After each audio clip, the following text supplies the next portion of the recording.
बिस्मिल्लाहिर्रहमानिर्रहीम अस्सलाम वालेकुम students, welcome to learning with Rizwan. आज हमारा नेक्स्ट लेक्चर है जिसमें हम आज स्टडी करने जा रहे हैं स्टेटस ऑफ वायरस। अब वायरस क्या चीज़ है? वायरस ये छोटे छोटे ए सेलुलर पार्टिकल्स हैं।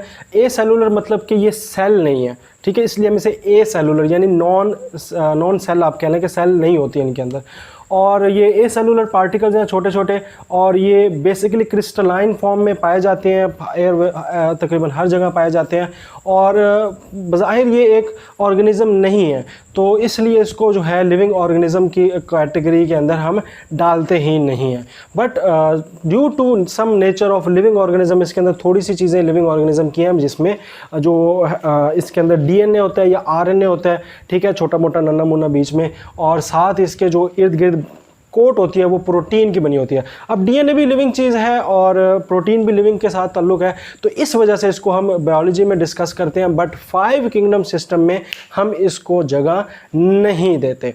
ठीक है, तो सिंपल सा आपके सामने बात है कि जी वायरस जो है वो सेल नहीं है, ए सेलुलर और जो है आप कह लें एजेंट है, और मोस्टली ये हार्मफुल नहीं होता और क्रिस्टलाइन फॉर्म में पाया जाता है। बट जब ये लिविंग ऑर्गेनिज़म पे आता है तो लिविंग ऑर्गेनिज़म पे आकर लिविंग ऑर्गेनिज़म की चीज़ें इस्तेमाल करके, हमारे घर का राशन इस्तेमाल करके ये फिर थोड़ा सा लिविंग एक्टिविटीज़ ले आता है अपने अंदर, और इस वजह से ये थोड़ा सा बायोलॉजी के अंदर ज़्यादा डिस्कस किया जाता है और बहुत ज़्यादा इसकी अब आजकल अहमियत बढ़ती जा रही है। आपके सामने भी कोरोना वायरस आया था तो क्या भोपाल मच गया था पूरी दुनिया के अंदर, तो इसी तरह ये कोरोना वायरस जो है इसी तरह ये वायरस जो है बड़े ज़्यादा इंपॉर्टेंस रखते हैं बायोलॉजी के अंदर। अच्छा, अब कुछ और एजेंट्स भी हैं वायरस के साथ, जैसे हम प्रायोन्स और वायरॉइड्स कहते हैं। अब प्रायोन्स क्या होते हैं जी? सिर्फ प्रोटीन होती है और इन्फेक्शियस होती है, और वायरॉइड्स के अंदर जी सिर्फ आरएनए पार्टिकल होता है, सर्कुलर गोल किस्म का आरएनए होता है, और ये दोनों बहुत ज़्यादा नुकसान पहुँचाते हैं प्लांट डिजीज़ करने के अंदर, प्लांट के अंदर बीमारियाँ पैदा करने के अंदर।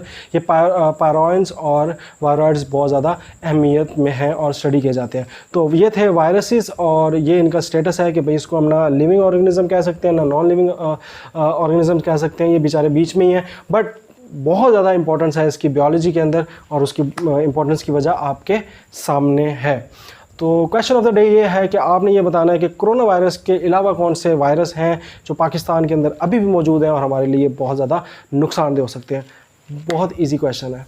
तो चैनल को आपने करना है सब्सक्राइब, और मज़ीद वीडियोस के लिए हमारे चैनल को सब्सक्राइब भी करें, लोगों के साथ शेयर भी करें, माँ बाप की खिदमत करें। अल्लाह हाफिज़।